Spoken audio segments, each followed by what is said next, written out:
Ayandırıp denine kancaratkan demespi. Aşık emes, gem emes, har birine birbirden can jaratkan demespi.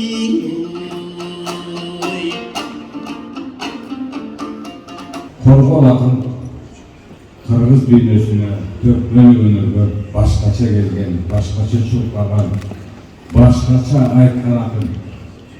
Andı ar bir iki savunda kakşı, ar bir iki savunda mayran, ar bir iki savı, iki kılın vardı kulaktan kulaktan kasiyetli sözlerinin yetiştirir. Korkol akın özellikle kalıpken, Kıdır eldi görgödün, erkerek yerden öldürdün, kıyşarı alıp men basıp, kayran altın kadırın ağalap jürüp görgödün de, gözünün aşardığındır da koçken.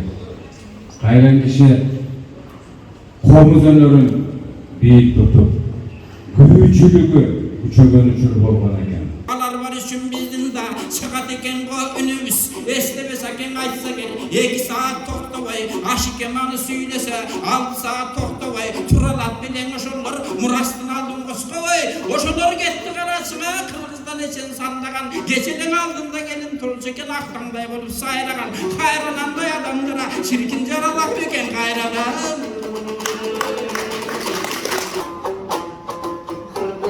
Tarık tamından o kızık gün eken zalında